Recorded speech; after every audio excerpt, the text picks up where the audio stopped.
everyone, and thank you for tuning into the North Main Minute. I'm Josh Woodobey. Very common planning question that we're having, especially with younger folks, as we're looking at financial plans, has to do with the broad idea of budgeting, meaning in how we manage month to month, year to year, in terms of cash coming in and how we manage cash going out. It's become that much harder here over the last several years in terms of budgeting because of what we've seen with inflation. And inflation has made a number of things that are a part of our daily lives significantly more expensive.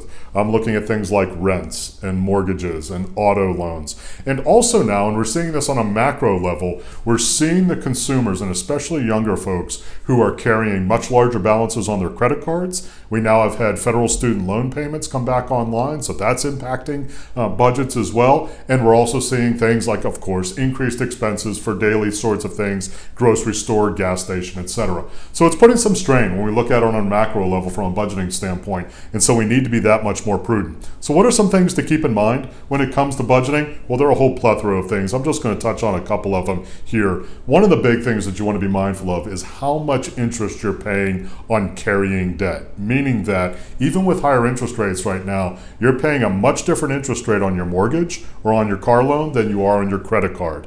And that's very important to keep in mind. You want to make sure that you're aware of how much interest you're paying, and certainly if you're carrying that debt for a long time, how expensive it is to carry that. And if you can mitigate that in some way, you want to make sure that you're doing that. Second big thing to keep in mind, you hear us say this all the time, be financially flexible. I know it can be hard. I know that things are expensive. But when you give yourself that financial flexibility, you're able to absorb things that you don't anticipate from a financial standpoint. If it's something that has to do with a vehicle, if you lose your job, if it's something that has to do with your housing, renting, needing to sell a home, needing to buy a home, all those kinds of things that can come up with big dollars associated with them, but that can really impact your finances in a significant way. You want to be financially flexible in order to be able to address that. Third big thing, and I know this isn't going to be fun, live below your means. It seems very elementary, truly it does, but when you look at us as a country, generally speaking, we don't do that.